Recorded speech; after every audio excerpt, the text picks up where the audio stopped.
Pakistan and third in Asia, and the only NLP master trainer in Pakistan trained by all the co-creators and developers of NLP. John Grinder, Richard Bandler, Frank Bushalik, and Robert Dilts. He's a mental health psychologist, certified intuitive counselor, motivational public speaker, facilitator, trainer, and coach based in the USA, Canada, Europe, UK, Australia, and Pakistan.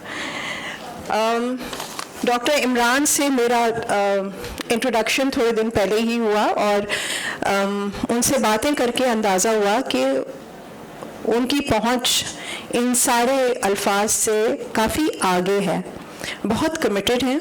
और मेरा उनसे पहला सवाल यही था कि इतना invested है into so many businesses and then to dedicate himself to psychology and understanding of human behaviour, तो क्या उनकी मोटिवेशन रही होगी। बहरहाल उनके जवाबात से मुझे अंदाज़ा हुआ कि उनको समझने के लिए एक किताब काफ़ी नहीं होगी। We have his book today with us and I must insist कि मौका मिले तो ज़रूर ख़रीद लीजिए। मुझे पढ़ने में बहुत मज़ा आया, बड़ा इजी फ्लो है और नैरेटिव बहुत स्ट्रॉन्ग है। हम इसके बारे में और ज़्यादा बात करेंगे। I would like to invite doctor Imran on stage with अस।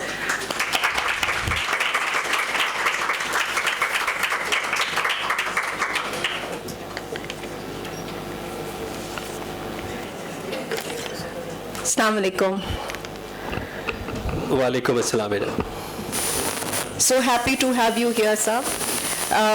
जिस तरह हम बात कर रहे थे कि what brought you towards this, तो पहले तो आप मुझे इसी सवाल का जवाब दे दें before we go on to the book. बेटा, अल्लाह तबारक व तआला का एहसान अजीम मुझ पे ये है कि मैंने मताफ में सर रखा और दुआ मांगी कि ह्यूमन पॉसिबल नीड क्या हो सकती है। एक इंसान इस दुनिया में क्या मांग सकता है? दौलत मांग सकता है, शोहरत मांग सकता है, इज़्ज़त मांग सकता है, मकाम मांग सकता है, एक अच्छी बीवी मांग सकता है, औलाद मांग सकता है, बेटा मांग सकता है, बेटी मांग सकता है, बहू मांग सकता है, पोता पोती मांग सकता है। क्या ऐसी चीज़ है जो इंसान मांग सकता है? और वो चेंजिंग टाइम था, क्योंकि मैं 15 साल का था जब मैं पाकिस्तान से चला गया था और अब मैं 2012 से वापस पाकिस्तान में ग्रेजुअली वापस आया।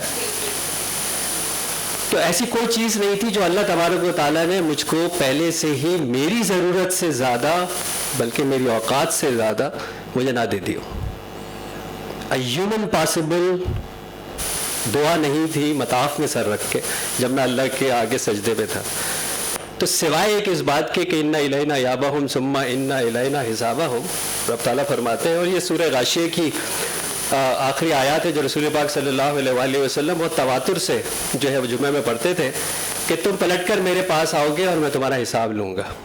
और किस चीज़ का हिसाब लूँगा? सूरह तकासुर की आखिरी आयत आप सब लोग पढ़ते हैं, सुम्मा लतुसअलुन्ना यौमइज़िन नहीं, तुमसे तुम्हारी हर नेमत का हिसाब लूँगा। अब मेरे जैसा बंदा जिसने सारी ज़िंदगी मगरिब में गुजारी हो, 2 PhDs की हो, अभी हार्वर्ड में मेरा पोस्ट डॉक चल रहा हो, 4 किताबें लिखी हो, मल्टीनेशनल बिजनेस का ओन करता हूँ, 4 बर्रे आज़मों में पढ़ाता हूँ, ट्रेनिंग कराता हूँ, ज़िंदगी में कभी मैंने चार्ज नहीं किया। मेरा बेटा बेटी भी यहाँ मौजूद है, दोनों माशाल्लाह शादीशुदा हैं। और अब इस हिसाब की फ़िक्र और डर का काम कर रहा हूँ, अपनी गर्ज पे काम कर रहा हूँ कि शायद मेरे लिए आखिरत में कुछ मिल जाए। That is actually the motivation of giving back what God has given me here. जज़ाकल्लाह। I wish you all the success and I know कि माशाल्लाह ऑलरेडी आप कामयाबी के ही रास्ते पर हैं। तो हम सवाल शुरू ये करते हैं कि इमरान साहब, जब मैं ख़ुद भी बात करती हूँ लोगों से, और बिकॉज़ मेरा ताल्लुक़ एजुकेशन से भी रहा, वहाँ पे मुख्तलिफ सोशल लेवल्स पर इंटरेक्शन रहा, और अब मैं कॉर्पोरेट में हूँ। Again a very different variety of mix of people that I meet. Stress is a very common factor.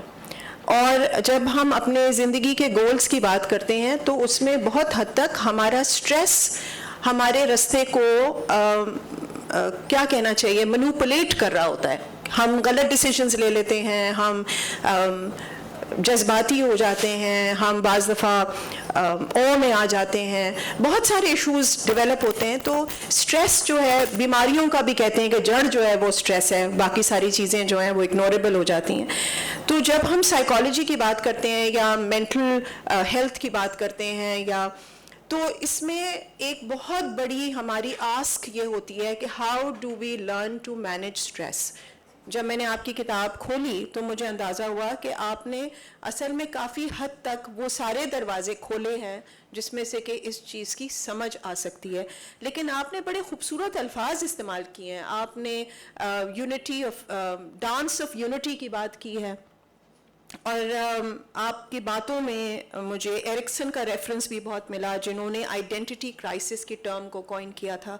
तो इफ़ यू कुड एलैबोरेट। अच्छा बेटा, एक आपके सवाल के जवाब, क्योंकि हमारे पास वक्त भी कम है और मैं फास्ट भी चलना चाहूँगा। पहले तो मैं दिल्ली बिरादरी से हूँ और हमारे यहाँ बेटियाँ और बहनें सर का ताज होती हैं। ये लफ्ज़ साहब जो है ना, इंसान को ज़मीन से ऊपर उठाता है, और मैं ज़मीन पे इसलिए रहना चाहता हूँ कि ताकि ज़मीन में जाने में आसानी हो। तो अगला सवाल जब आप मुझसे पूछे तो इमरान भाई कहिएगा, इमरान साहब जो है वो नहीं कहिएगा। दूसरा, एक बात जैसे अब ऑब्वियसली ये क्योंकि मेरे सेमिनार लेक्चर नहीं है तो इसलिए मैं उस मोड पे बात नहीं कर सकता, लेकिन यहाँ मैं सबसे सवाल पूछूं कि आप सबको कोई ना कोई प्रॉब्लम है तो सब हाथ उठाएंगे।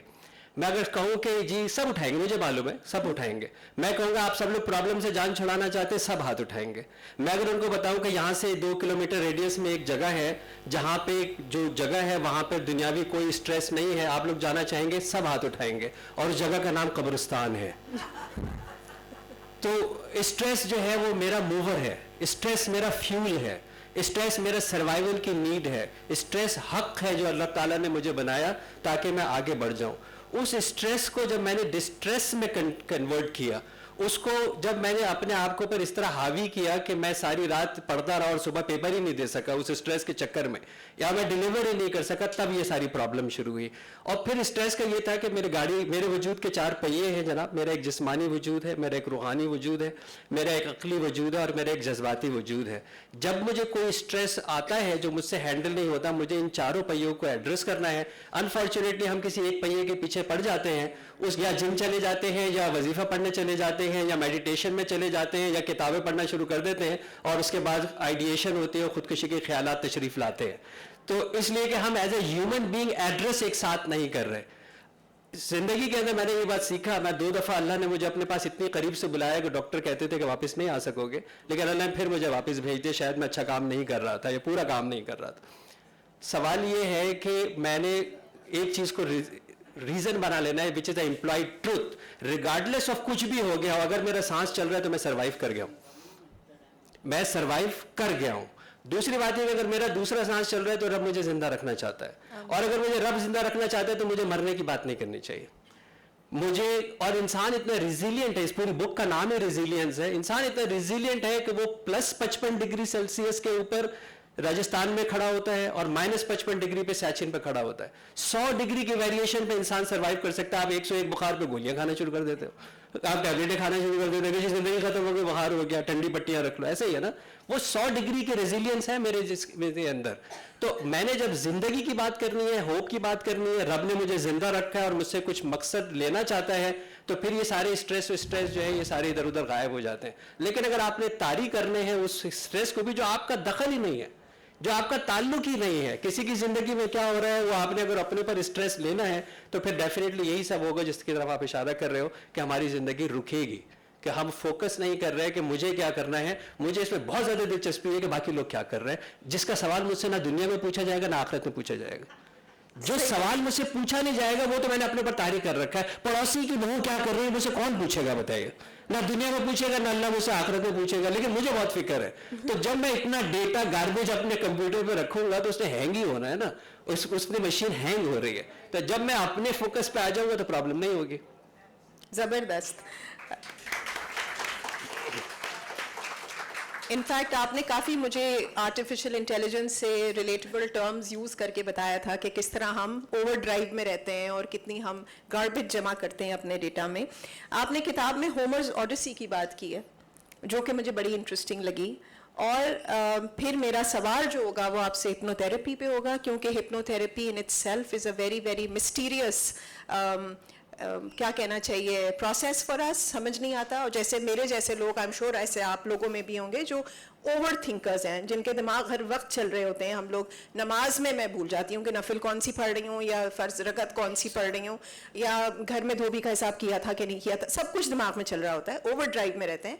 तो हम जैसे लोगों के लिए हिप्नोथेरेपी को समझना ही बड़ा मुश्किल है कि कैसे ये होता है और क्यों होता है, लेकिन इसके फ़ायदे बहुत हैं और इससे बड़े दरवाजे खुलते हैं। So if you could elaborate on that, और ज़रूर मुझे बताइएगा कि होमर की तलाश मेंटल रेजिलियंस में कहाँ पर कनेक्ट हुआ। मैं इसको अगर हिप्नोथेरेपी से मैं कोशिश ये कर रहा हूँ, क्योंकि मैं बहुत बड़ी तादाद यहाँ पे बैठी है अहले इल्म की और स्टूडेंट्स भी बैठे हुए। हम में से कितने लोग ऐसे हैं कि जो कि कॉमेडी मूवी देखते हैं और हंसते हैं? हम में से कितने लोग ऐसे हैं जो हॉरर मूवी देखते हैं और रोते हैं? हम में से कितने ऐसे लोग हैं कि जो डरते हैं, कॉमेडी पे हंसते हैं, जज्बाती मूवी देखते हैं और आंखों से आंसू निकलते हैं? ऐसा ही है। और मज़े की बात यह है कि उसको हम दोबारा देखते हैं और फिर रोते हैं। ऐसे ही है ना, दोबारा देखते हैं और फिर रोते हैं। तो ये वाला जो प्रोसेस है, शऊरी तौर पर जब हम ये जानते हैं कि ये ड्रामा है, शऊरी तौर पर हम जानते हैं कि ये खेल है, तो फिर हम क्यों रोते हैं? क्योंकि हमारा जो डेटा है हमारे लाशऊर के अंदर, वो हमें ये दिखाता है कि ये असल है। हमारा जहन को असल और नकल का नहीं पता। हमें एक सेकंड में 2 से 3 ख्यालात आते हैं जिस पे हमारा इख्तियार नहीं है। हमें दिन में 70 से 90 हज़ार ख्यालात आते हैं, और हमें पहला ख्याल जब आना शुरू हुआ था पांचों हवास के ऊपर, जब 4 महीने का माँ के पेट पे बच्चा था और फरिश्ते ने रूह फूकी, hard disk open to data हो गई। अब आप मल्टीप्लाई कर लीजिए उस डेटा को 70 से 90 हज़ार 5 सेंसेस, वीडियो, मूवी, ख्यालात, multiplied by the day when you are only 4 months old in the womb of your mother. ये वो सारे ख्यालात हैं जो एहसासात और जज्बात में कन्वर्ट होते हैं। इन एहसासात और जज्बात की बुनियाद के ऊपर हम अमल करते हैं और हमारे अमल हमारा नतीजा निकालते हैं। हमारे जहन को असल और नकल का नहीं पता। हम जब भूख में होते हैं, मेन्यू खोलते हैं, उसमें बिरयानी की तस्वीर रखी होती है और हम किसी ऑल्टर्ड स्टेट में चले जाते हैं और हमारे मुंह के ऊपर जो है वो पानी आ जाता है, जबकि वो बिरयानी की तस्वीर होती है, बिरयानी नहीं होती है, क्योंकि इसको असल और नकल का नहीं पता। और यही वो डेटा है कि जब आप इस डेटा को लेट गो नहीं करते, जब इस डेटा को आप प्लान नहीं करते, जब इसको क्लियर नहीं करते, इसी डेटा पे आपके प्रोग्राम्स बनते हैं, वैल्यूज बनती है, बिलीव्स बनती हैं। और जब इतना बड़ा डेटा स्कैटर्ड होता है और प्रोग्राम्स आपके गलत बन जाते हैं, ऑटो इंस्टॉल हो जाते हैं, या आपने जो है वो खुद इंस्टॉल कर लिए होते हैं, जिंदगी में जब समझ आई होती है, बचपन से आपकी स्कूल के अंदर कह दिया गया तुम कुछ नहीं कर सकते, उसके बाद माँ ने कहा नहीं इससे मत करवाओ, ये कुछ नहीं कर सकता, दोस्तों ने कहा तू तो रहने दे यार, तेरे तो वैसे भी बस की बात नहीं है, उसके बाद आपने कहा कि यार वाकई जब सारे कह रहे हैं तो वाकई में कुछ नहीं कर सकता होऊंगा, और फिर वो आई कैन नॉट के ऊपर आप चले जाते हैं, जबकि इम्पॉसिबल कोई चीज़ नहीं होती, ये तो एक लर्निंग मैकेनिज्म होता है। यही वो सारा डेटा है जिसकी सारी गड़बड़ है, और वो डेटा जो है ये डोमेन है क्लिनिकल हिप्नोथेरेपी का। हम में से हर शख्स हिप्नोटाइज होता है। 1 घंटे 1.5 घंटे फजूल तकरीरें 1.5 लाख लोग जो सुन रहे हैं वो किस मोड में सुन रहे हैं? 3 घंटे आप किस में सुन रहे हैं भाई? वो 1.5 घंटे की बकवास सुन रहे हैं, लाखों लोग सुन रहे हैं, वो कौन से मोड के अंदर सुन रहे हैं? राइट। इसी तरह बहुत सारे ऐसी जो है वो म्यूजिक है जो आप नहीं समझ में आ रहा है, लेकिन आप बैठे हुए और आप हिल नहीं रहे। इसी तरह बहुत सारी ऐसी चीजें हैं जो आप कर रहे हैं, और जिसकी शादीशुदा हुई है वो ज्यादा हिप्नोटाइज में होता ही है वो मुतासिर हुए बगैर नहीं रह सकता। अच्छा, लेकिन क्या ये बात, जो मेरा सवाल ये था कि क्या ओवर ड्राइव में जो माइंड्स रहते हैं वो भी उनके अंदर कैपेसिटी होती है हिप्नोटाइज होने की? मतलब आपका तजुर्बा क्या कहता है? जिंदगी में सिर्फ 2 लोग हिप्नोटाइज नहीं हो सकते। एक वो जिनका सांस नहीं चल रहा, वो हिप्नोटाइज नहीं हो सकते क्योंकि वो स्टेट को क्रॉस कर चुके, और एक वो जो शऊर की कैफियत के अंदर रखे नहीं जा सकते, जैसे जिसको हम साइकोसिस कहते हैं, वो जुनून, वो ऐसी जहनी हालत जिसके अंदर इंसान फोकस नहीं होता, टेक्निकली डिल्यूजन और इल्यूजन में होता है, या शिज़ोफ्रेनिया के जो पेशेंट्स होते हैं, वो लोग जो है वो हिप्नोटाइज नहीं हो सकते। बाकी मैं आपको बताऊं, जब हम इनग्रेव्ड हो जाते हैं, महव हो जाते हैं, आप किसी चीज में इनग्रेव्ड हैं और आपको किसी ने 2 बार आवाज दी, आपको आवाज सुनाई नहीं दी, तीसरी बार उसने कहा और आपने झटका खाया, उस वक्त आप हिप्नोटाइज थे। आप दिन के अंदर एटलीस्ट 2 दफा जरूर हिप्नोटाइज होते हैं, जब आप सोने के लिए जा रहे होते हैं और सोने से लिए उठ रहे होते हैं। जब रात को आप सोने की इस कैफियत के अंदर हो कि आप सो चुके हो, आपको आवाज आ रही हो और आपको उठने का दिल ना कर रहा हो, उस वक्त आप हिप्नोटाइज होते हैं। जिस वक्त आप सुबह को अलार्म लगाते हैं 7 o'clock का 6:59 के ऊपर जो है वो अलार्म के ऊपर आपका हाथ यूं जाता है और आप इसको स्टॉप करते हैं, आपको ये पता है कि ये फिर बजेगा, लेकिन आपका उठने का दिल नहीं कर रहा, उस वक्त आप हिप्नोटाइज होते हैं। आप जिस वक्त किसी से मुतासिर होते हैं, इसी तरह जिस तरह आप इस वक्त मुझसे मुतासिर है, ऐसा हो नहीं सकता मुझसे 5 मिनट कोई बात ना करो और हिप्नोटाइज ना हो। आप ऐसा मुमकिन नहीं है, ऐसा मुमकिन नहीं है। तो जब भी आप इनग्रेव्ड होंगे, क्या आप लोगों के साथ नहीं वो किताब पढ़ते पढ़ते आप किताबों के अंदर खो गए? क्या आपका नहीं हो सका कि आप किसी जगह है लेकिन आपका दिमाग कहीं और पहुंचा हुआ है, आपका जिस्म यहाँ पे है और आपकी जो जहन है वो कहीं और है? मैं भी आपको स्कूल की एक बात कहूँ कि आपको स्कूल के अंदर ये बताइए कि सबसे ज्यादा पसंदीदा आपका कैंटीन में क्या डिश थी? वो सिर्फ कैंटीन का पेटिस नहीं आएगा, पूरा स्कूल आ जाएगा, पूरे सारे टीचर आ जाएंगे, सारा स्कूल का मंजरनामा आ जाएगा और बड़ी देर तक आप उस कैफियत के अंदर रहेंगे। ये सारे वो डेली रूटीन्स हैं जिसके अंदर हमारा अनकॉन्शियस माइंड, हमारा लाशऊर जो कि ड्राइव सारा डेटा है वो उस वक्त टेक ओवर कर लेता है, और जब वो टेक ओवर कर लेता है तो ये कैफियत हम सबके साथ होती है। क्लिनिकल हिप्नोथेरेपिस्ट हमारे जैसे बंदा उस कैफियत को आइडेंटिफाई करना जानता है, वो उसको इंस्टॉल करना जानता है। वो हम लोग ऑब्वियसली एक वर्चुअल सर्जन्स होते हैं, हम लोग रिग्रेशन एनालिस्ट होते हैं। एक वाकया जिंदगी के अंदर हो गया, 7 साल का था, आज 27 साल का हो गया, उस वाकये के ट्रॉमा से नहीं निकल पा रहा, हमें उस 7 साल के डेटा का एक्सेस आता है। मैं यूनिवर्सिटीज के अंदर ये काफी डेमोज मैं जब पढ़ाता हूँ थेरेपिस्ट को, मैं एक दिन के आपकी पैदाइश का डेटा बाहर लेके आ सकता हूँ कि एक दिन के बच्चे का डेटा, आपको शऊर नहीं था लेकिन मुझे वो पता है डेटा था, क्योंकि डेटा तो ऑलरेडी 4 महीने माँ के पेट से आ रहा था, उस डेटा को मैं निकाल के ला सकता हूं।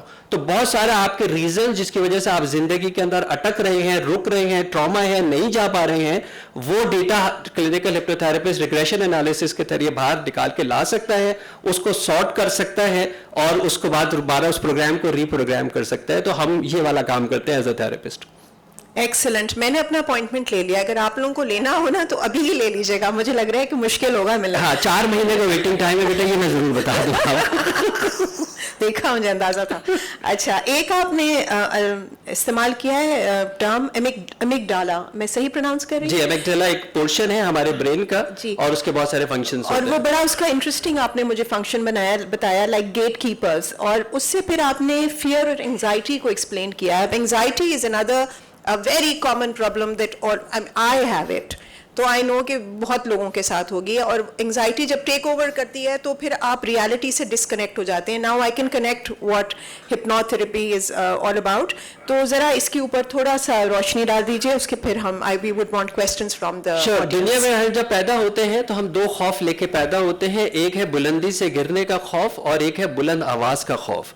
बुलंद आवाज का खौफ एक्चुअली हमारे जो 5 सेंसेस हैं उनको शट डाउन कर देता है। आपने अक्सर ये सुना होगा कि अनफॉर्चुनेटली हमारे यहाँ बहुत सारे ऐसे ब्लास्ट हुए हैं, और जब उस पर कहते हैं कि तू उठ क्यों नहीं गया, तू भागा क्यों नहीं गया, उसने कहा मुझे कुछ समझ नहीं आ रहा, क्योंकि that is a freeze time. जैसे कोई लाउड साउंड होगा, हमारी देखने की, हमारी सुनने की ये समात फ्रीज हो जाती है। बिल्कुल इसी तरह जैसे आपके घर के अंदर एक सर्किट लगा हुआ होता है कि अगर वोल्टेज ज्यादा आ जाए, सर्किट गिर जाए, फ्रिज बच जाए, तो हमारे सेंसेस को बचाने के लिए वो सर्किट गिरता है, बुलंद आवाज का खौफ। इसीलिए वो माएँ जो मेरी बहनें बेटियां यहाँ पे बैठी हैं, जो चीख चीख के अपने बच्चों की तरबियत करने की कोशिश कर रही होती हैं, आप सिर्फ अपना फेफड़ा दुखा रही होती हैं, क्योंकि बच्चा फ्रीज हुआ होता है उस वक्त, उसको आवाज ही नहीं आ रही होती कि ये हो क्या रहा है इस वक्त। तो नरमी से जो है वो आप ज्यादा बेहतर तरीके से उसके अंदर तब्दीली ला सकती हैं। दूसरा है बुलंदी से गिरने का खौफ। आपको पता होगा हम सारी रात करवटें बदलते हैं लेकिन बिस्तर से नहीं गिरते हैं, क्योंकि हमारे सर्वाइवल के लिए जरूरी है। और ये भी है कि आप छत पे चले आ रहे, नीचे आपको डर लगना चाहिए कि मैं गिर ना जाऊं, कि आप नीचे उतर ना जाए।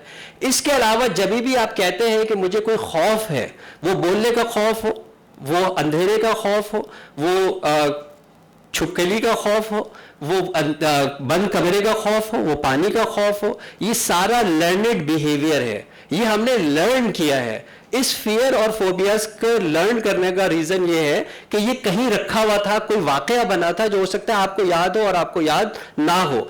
ये वो गेटकीपर है कि जब हिप्नोथेरेपी क्या काम करती है कि उस फियर को जो रीजंस है उसको जाके सॉर्ट आउट कर देती है और हमारे लिए सबसे आसान काम है किसी के भी फियर और फोबियाज को जो है वो रिमूव करना, क्योंकि हम आइडेंटिफाई कर लेते हैं कि ये कहाँ पे इंस्टॉल हुआ, आपको नहीं पता होगा लेकिन हम निकाल लेते हैं और वहाँ पे जाके हम उसको सॉर्ट आउट कर देते हैं, उसको रीफ्रेम कर देते हैं, उसके मीनिंग चेंज कर देते हैं, प्रोग्राम ऑल्टर कर देते हैं, और इंसान जो पहले कहता है आई कैन नॉट, वो कहता है यस आई कैन। और जिस चीज़ से वो डरता है, मैं वो गारंटीड आपके हाथ में, अगर आपको छिपकली से डर लगता है और आप चीखती हैं, मैं छिपकली आपके हाथ में रखूंगा, आप नहीं चीखेंगे। मैं सांप आपके हाथ में रख दूंगा, जो है वो नहीं चीखेंगे, क्योंकि ये आप पहले, ये आपने लर्न किया था।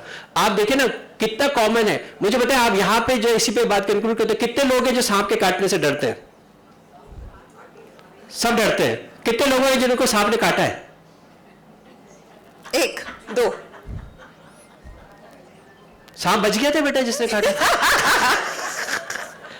इसका मतलब है कि हमने इंस्टॉल किया ना, किसी ने कहा कि सांप के काटने से आप जो है वो मर जाते हैं, नुकसान हो जाता है, हम सब डरने लग गए। ऐसे ही है ना। तो ये इंस्टॉल्ड है, ऑटो इंस्टॉल्ड है, लर्निंग इंस्टॉल है, ये इंस्टॉल्ड है। इसलिए ज़बरदस्त। किताब बहुत ज़बरदस्त है और बहुत इजी फ्रेंडली रीड है। मैं डॉक्टर इमरान को यही बता रही थी कि मैंने इतनी जल्दी से वो किताब पढ़ी, इट्स अ लेंथी बुक, लेकिन chapter wise divided and very good insight into the problems. तो बाकी हल के लिए आपको अपॉइंटमेंट लेना पड़ेगा, लेकिन अब मैं चाहूँगी कि अगर आप लोगों के सवालात हों तो हम वो भी ले लें। यस बेटा, माइक्स दे दीजिएगा। अगर छोटा सवाल रखेंगे, मैं आपने देखा कि मैं जानबूझ के तेज इसलिए बोल रहा हूँ क्योंकि पूरा हॉल पैक है, तो क्रिस्प होगा तो मैं कोशिश करूँगा छोटा छोटा जवाब दे दूँ।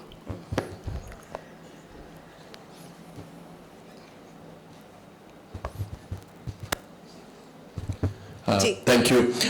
कॉग्निटिव डिसोनेंस के बारे में मुझे आपसे सवाल करना है, क्या ये एवोल्यूशनरी, ये पॉसिबल है कि हमारा माइंड इस हद तक डेवलप्ड हो जाए कि हम इसको ओवरकम करें? For example sunk cost fallacy है या ग्रुप थिंकिंग है, क्या इस तरह की चीज़ों को हम अल्टीमेटली कंकर कर सकते हैं?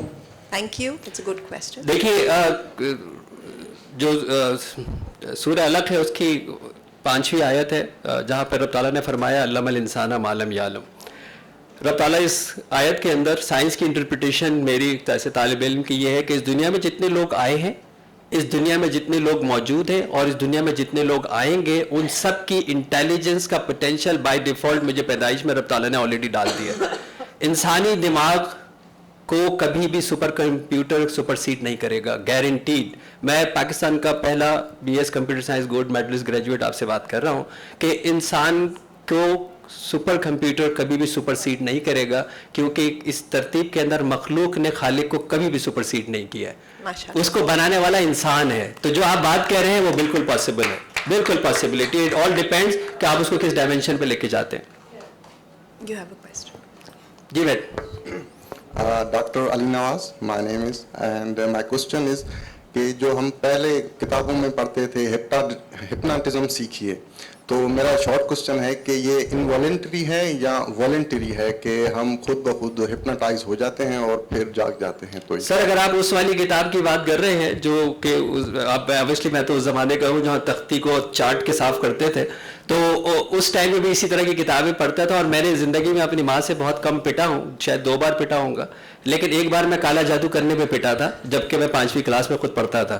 तो वो जो किताबें हैं उसके अंदर जो हिप्नोटिज्म लिखा है वो सब शोशा है। मैं एक क्लिनिकल हिप्नोथेरेपी की बुक जो अमेजोन के ऊपर UK में पहले लॉन्च हुई और पाकिस्तान में यहाँ आई है KLF के अंदर, तो आप अगर हिप्नोटिज्म की बात कर रहे हैं तो this is a science, it is approved by American medical association, it is approved by British medical association.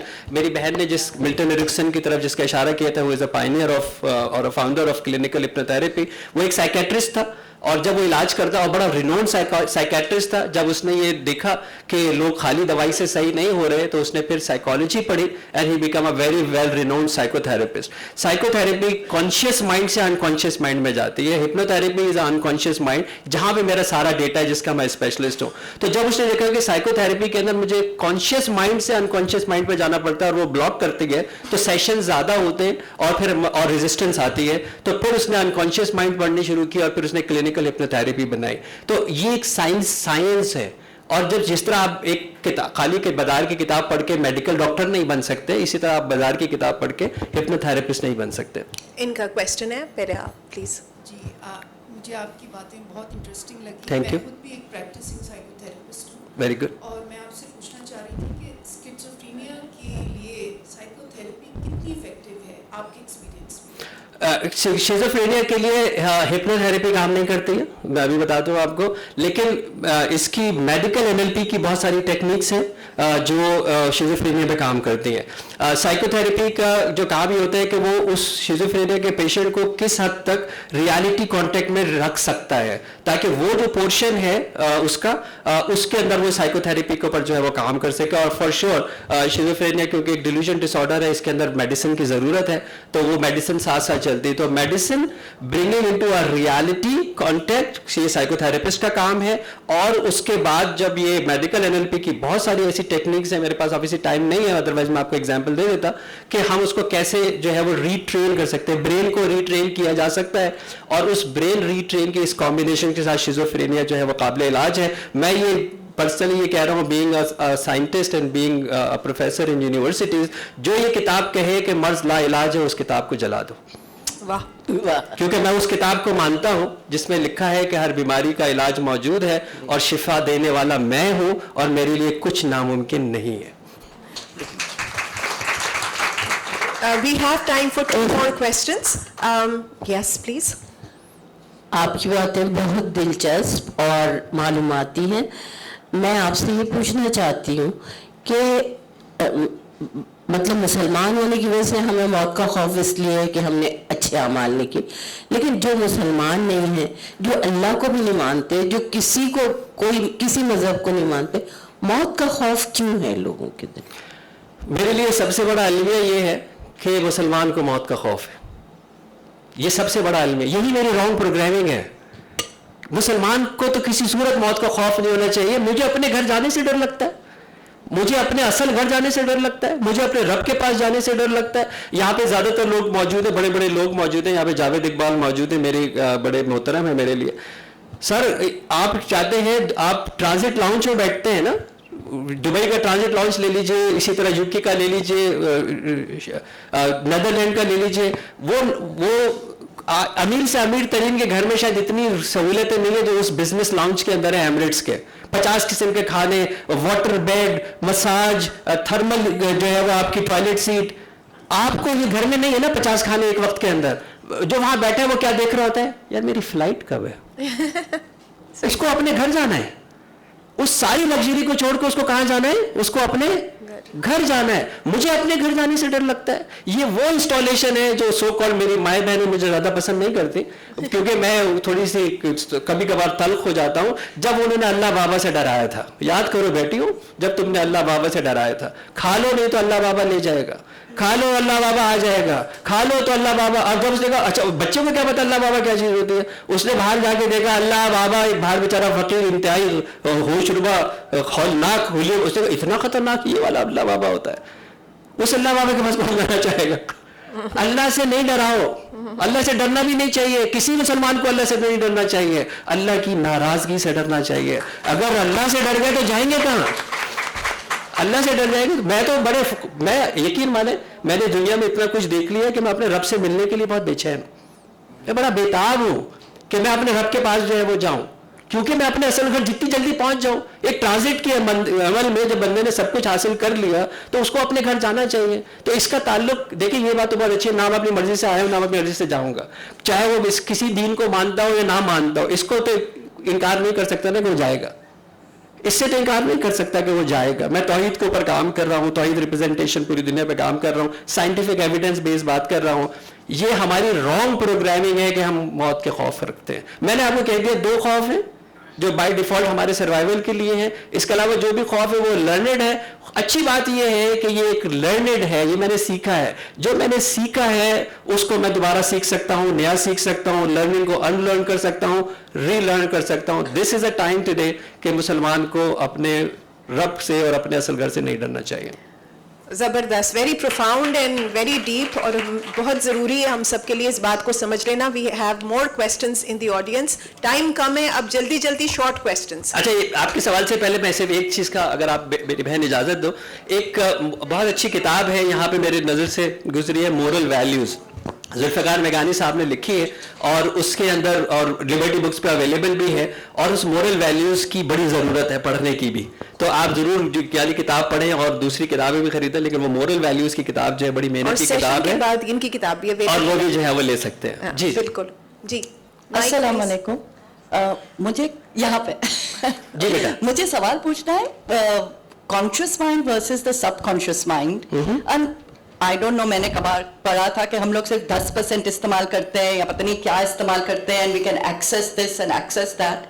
तो उस पर आप दो मिनट का कुछ बता सकते हैं? शऊर और लाशऊर का फर्क मैं समझ गया बेटा, थैंक यू सो मच। जो चीज़ के ऊपर मेरी तवज्जो है वो मेरे शऊर में है, जो चीज़ उसके बाहर है वो मेरा लाशऊर है। मैंने जैसे आपको कहा कि ये सारा डेटा जो 4 महीने आप माँ के पेट में थे आज तक थे, ये सारा का सारा आपका लाशऊर के अंदर है, जिसको हम अनकॉन्शियस माइंड कहते हैं। अगर कंप्यूटर की लैंग्वेज में बताऊं तो आपके हार्ड डिस्क आपका लाशऊर है, और आपका जो प्रोग्राम है जिसको आपके रैम मेमोरी में कहते हैं, ये आपका कॉन्शियस माइंड है। गाड़ी इंटायर आपकी जो गाड़ी है वो लाशऊर है, और जो ड्राइवर है वो आपका शऊर है जो चलाता है। इसलिए उसकी जो लिमिटेशन है वो बहुत कम है, इट्स हार्डली 10%, और बाकी जो सारा जो है वो आपका लाशऊर है। और हमारी जिंदगी के अंदर जितने हमारे सर्वाइवल के लिए चीजें हैं वो सब हमारा लाशऊर चलाता है, चाहे वो हमारा सांस लेना हो। आप सब सांस रोक के मुझे बता दें, कॉन्शियसली बता दें, आप अपना सांस गिन के मुझे बता दें। आप कर ही नहीं सकते ये, ठीक है। आप अपने दिल को स्लो करके बता दें, आप कर ही नहीं सकते। आप अपने नाखून को बढ़ने से रोक के बता दें, आप कर ही नहीं सकते। मेरा सारा सिस्टम, मेरे सर्वाइवल का ये सब मेरा लाशऊर चलाता है। शऊर जो है वो मेरे इसीलिए उसकी लिमिटेड है कि शऊर जो है वो कॉन्शियसनेस है कि जो कि उसको लेके चल रहा होता है। जी, जबरदस्त एग्जाम्पल, और उनकी किताब के अंदर भी ऐसी बड़ी एग्जाम्पल्स हैं कि शऊर ड्राइवर है और लाशऊर गाड़ी है। Brilliant insight. जी, टाइम खत्म हो गया है, जल्दी जल्दी बस। My name is Hiren, and my question is, what if there's never trauma happened, and like we still have a fear of that particular thing? I know it's installed as you told, but how can I overcome that? Okay, because obviously that is the reason you have to come to people like us. Future of unknown, that is anxiety. जो चीज़ हुई नहीं है उसका भी मुझे खौफ है। There is also यहाँ पे साइकोलॉजी बैठे, जनरल एंग्जाइटी डिसऑर्डर। मुझे कुछ हो जाएगा, कुछ तशवीश है, कुछ दिल ऐसा कर रहा है कि कुछ होने वाला है, राइट। अब क्या होगा ये मुझे नहीं पता, अगर पता होता तो बता ही ना देता, राइट। तो ये जो फ्यूचर ऑफ अननोन है, इसका भी रीजन कहीं इंस्टॉल्ड है, शऊरी तौर पर आपको पता नहीं है। मैंने आपको कहा कि 10 से 12 साल का जब बच्चा हो रहा होता है तो ये जो सामने का प्रीफ्रंटल कॉर्टेक्स है जिसमें लॉजिक आती है, ये बनना शुरू होता है, फिजिकल दिमाग बन रहा होता है उस वक्त भी। तो वो बच्चे, जो माएँ जो अपने बच्चों को टेबल्स, नंबर्स, मैथ्स पहले पढ़ाना चाहती हैं, वो इसलिए उनको मेहनत कर रही है जो बना ही नहीं है, वो लॉजिक बनी ही नहीं है।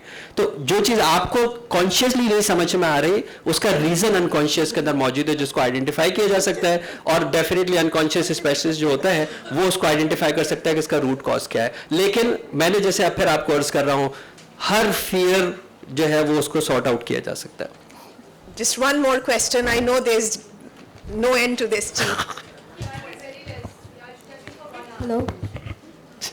आई थिंक बेटा यहाँ पे दूसरा भी सेशन होगा ना, इसलिए जगह छोड़ So my देंगे। question is can hypnotherapy have an impact on my academic capabilities? Like if I want to improve my academic area, so can hypnotherapy मुझे help कर सकती है? एब्सोल्युटली, एब्सोल्युटली बेटा, एब्सोल्युटली कर सकती है। करेगी कैसे? किताब खरीद लो, ठीक है। अच्छा, किताब जो है वो बेचने के लिए मेरा तो पर्पज नहीं है। जो भी इस किताब की प्रोसीड है वो ऐसी फाउंडेशन को जाएगी, मरीजों के हेल्प करने के लिए जाएगी। मैंने 28 साल में जैसे कहा, अल्लाह ने मुझे इस मकाम पे रखा है कि मुझे पैसा नहीं चाहिए, ना मैंने कोई कभी सर्विस को चार्ज किया। लेकिन मेरा जो बिलीव्स है ना कि मैं पढ़ नहीं सकता, मैं याद नहीं कर सकता, मैं रिटेन नहीं कर सकता। हिप्नोथेरेपी जो काम करती है वो प्लास्टिसिटी के ऊपर काम करती है। उसमें भी मैंने बुक के अंदर मेंशन किया है कि न्यूरोप्लास्टिसिटी आपकी उसको एक्सपैंड कैसे करती है, जहां पे आपकी मेमोरी बेहतर हो सके, आपकी स्पीड बेहतर हो सके और आप ज्यादा रिटेन कर सके, और वो बिलीव्स को मैं डिलीवर नहीं कर सकूंगा, वो हेल्प करती है। और सबसे अच्छी बात यह कि वो आपको रिलैक्स करती है, और हम बेहतर कारकर्दगी जब करते हैं जब हम रिलैक्स मोड में होते हैं। जबरदस्त। One last question. Yes. What is the role of intuition in your subconscious or Role of intuition. voluntary behavior learned patterns? देखिए, हमारे 3 डायमेंशन है, फिजिकल, मेंटल एंड स्पिरिचुअल। और ये बात आपके साथ कई बार हुई होगी कि आप किसी को कॉल कर रहे थे और उसका कॉल आ गई, क्योंकि हमारा जो कनेक्टिविटी है वो मेंटल ज़्यादा फास्ट है। ये भी डिजावू का कॉन्सेप्ट आपने पढ़ा होगा, पहली दफ़ा आप जिंदगी में किसी को देख रहे हैं, आप कहते हैं यार मैंने इसको कहीं देखा है। पहली दफ़ा आप कहीं पे गए, आपने कहा मैं यहाँ पे आ चुका हूँ। तो मेरे डायमेंशंस हैं, फिजिकल डायमेंशंस हैं, मेंटल डायमेंशंस और स्पिरिचुअल डायमेंशंस हैं। इसी मेंटल और स्पिरिचुअल डायमेंशन के बीच में ये एक्स्ट्रा सेंस है जो ये बताता है कि मुझे लग रहा है कुछ होगा। एक माँ को कैसे पता होता है कि उसका बच्चा जो 3 दिन से सऊदीया में है और कॉल नहीं कर रहा, उसको बुखार हुआ है, उसको कैसे पता लगता है? इसका मतलब है हम फिजिकल से जैसे बाहर जाते हैं मेंटल पे, हम टाइम एंड स्पेस से बाहर जाते हैं, और जब हम स्पिरिचुअल कनेक्शन के अंदर जाते हैं जहां हमारी रूट ट्रेवल करती है, हम मेंटल से भी बाहर जाते हैं। इसी की जो एबिलिटीज हैं उसके अंदर हमारी इंट्यूटिव क्वालिटीज आती हैं, और जो लोग आइडेंटिफाई कर जाते हैं, जैसे मैं ये कस्टम्स वालों को, ASF वालों को ये ट्रेनिंग्स कराता हूँ कि वो कहते हैं यार सारा कुछ सही है लेकिन कुछ लगता है कुछ गड़बड़ है, राइट। और जिसी तरह माँ पकड़ ही लेती है, कंसर्न क्वालिफाइड माँ की बात कर रहा हूँ, हर माँ के कदमों तले तो जन्नत नहीं होती, क्वालिफाइड माँ के कदमों तले जन्नत होती है। तो मैं इसलिए कह रहा हूँ कि दुख के साथ कह रहा हूँ कि मेरे पास जब ये टीनेजर्स बच्चों को लेकर आते हैं जिनका कोई कसूर नहीं होता कि जी ये 4 साल से नशा कर रहे हैं, मुझे कल पता लगा, तो मैं ऑब्वियसली बच्चे का कसूर तो मुझे नहीं नजर आया, माँ का बहुत बड़ा कसूर नजर आया और बाप का भी इक्वली नजर आया। तो ये जो इंट्यूटिव है, ये इंट्यूटिव वो एबिलिटी है जो हम सबके अंदर बाय डिफॉल्ट होती है, किसी में कम किसी में ज्यादा, लेकिन खुशी की बात ये है कि इसको लर्न किया जा सकता है और अपने प्रोफेशन के अंदर इसको यूटिलाइज भी किया जा सकता है।